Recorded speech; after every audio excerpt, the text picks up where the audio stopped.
Fellow fish reefers, true sustainability is leaving something better than you found it. It's just not any more complicated than that. And we humans have won the cosmic lottery just by existing on this planet. So if we can do any small thing, such as making sea cave reefs, to leave this place better than we found it, we're doing a good thing. It's okay to use the resource to make a living, to feed yourself. But at the end of the day, if you leave more resources than when you first showed up, you've lived a good life. And that's what the sea caves do. Baja, California has experienced severe giant kelp die-offs in the last decade, with invasive species such as sargassum outcompeting the giant kelp in many places.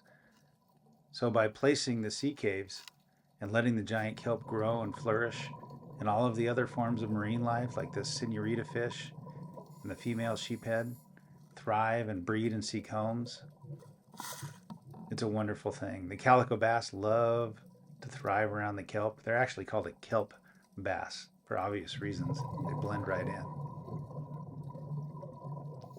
This is in very shallow water on the front side or the lee of an island, which typically has more anemic kelp growth, so it's a little bit lighter of a kelp forest, but every acre of kelp that the Fish Reef Project makes is a true victory.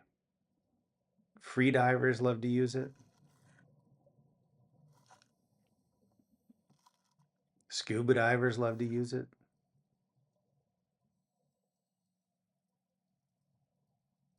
Small-scale fishermen really benefit. Their fuel consumption is far less because they can fish closer to home, they can fish more sustainably, they can catch near-shore higher value species. These are giant sea hares. They're known to put out a really staining purple ink when they feel threatened, and they leave these egg clusters that this female sheephead is pecking away at. There's a Garibaldi fish running for cover, and the kelp is almost to the surface after 11 months, and it's helped to stratify and stabilize the seafloor so that the seagrass has a place to thrive as well.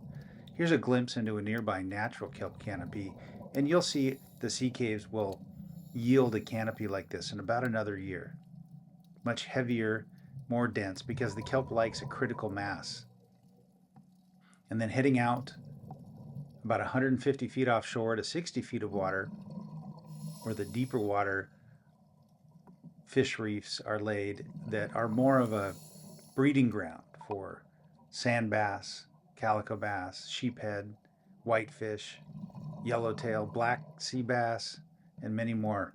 Even when they're accidentally dropped upside down, they work great. Big school of breeding sand bass. And as you can see, the sea floor around the sea caves comes to life with different forms of marine algae, making the entire thing vibrant.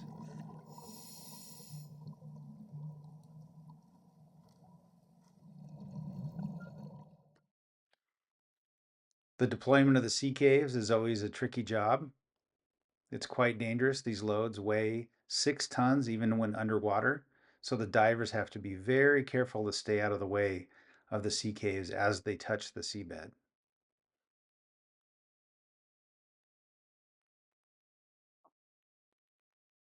This is our lead diver, Joaquin, expertly placing the sea caves. We place them 2 to 3 meters apart to create a sand channel between the rows of 4, so the flatfish and the halibut have a place to lay and sit and wait as ambush predators.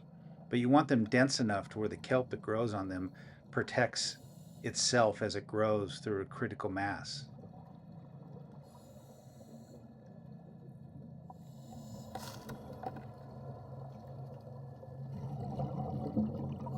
So we look forward to sharing more of these videos with you as our deployments carry on, and thank you for helping ocean life thrive.